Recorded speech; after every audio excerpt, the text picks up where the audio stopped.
It's a pretty surreal experience to, be called an Olympian. Like that, it's just like,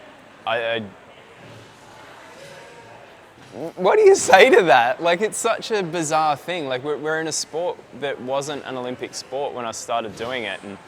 But what Aussie kid that played sport didn't ever want to be the captain of the Australian cricket team or an Olympian? Like, and climbing is suddenly that sport. And, I went through a whole roller coaster of whether or not I was going to do it and all that sort of stuff. And then just to go through that whole experience and get here is just insane.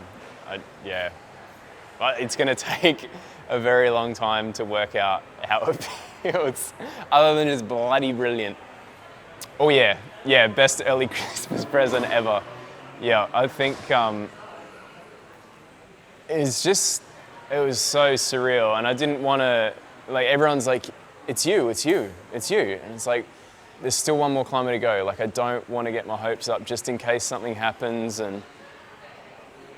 but then it's like happened, and it just I don't understand like what it's gonna feel like, but Christmas is gonna be good now. No matter what happens, everything's awesome. So the weekend, it's been really fun. There's a lot to deal with around the COVID stuff. We had the Sydney COVID outbreak kick off, and that was all a bit kind of spooky, but I just, there's rumours flying around as to what's going to happen and how things are going to work and blah, blah, blah. But it was just like, all I can do is control what I can control.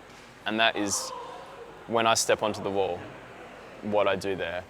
And that's just what I tried to do through the whole weekend. And even just leading up to it as things were changing. And it's the one thing that you can do is just control your space. There's no point in extending extra energy to try and work out something else. And so I've just kind of tried to play with that through the whole thing. I didn't want to know where people were in the rankings or anything like that, and just tried to stick on. But it was pretty awesome. Like, we had a full field of guys.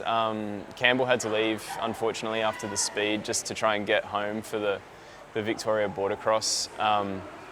But there's a very, very strong field of guys, and we all pushed each other. And I think the way that the comp ended up, none of us would have been satisfied if someone wasn't there.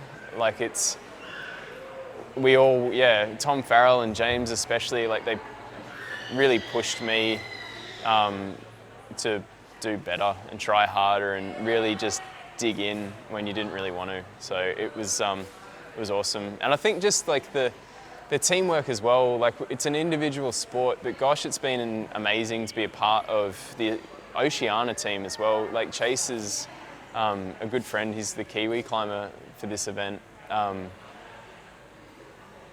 It's a team sport with individual shooting off to do their little thing, and that's really rad. And I think that'll be a cool thing to see develop in the future as well, is just making it a real cohesive team, and I'm really excited to see where it goes. I think people are going to be stoked to see climbing at the Olympics. You just see it in the explosion of the bouldering gyms across the country at the moment, and people just love it. And I was chatting with Amanda, my partner, in the car trip on the way down this morning. It's like, I wonder where climbing's going to be. Is it going to be squash of the 90s, or is it going to be something that hangs around like cricket and everyone's doing it? And I think it will be something that hangs around, and this is just the beginning of it just shooting off into the future. And it's going to be pretty incredible to just see where it goes, because this is the beginning.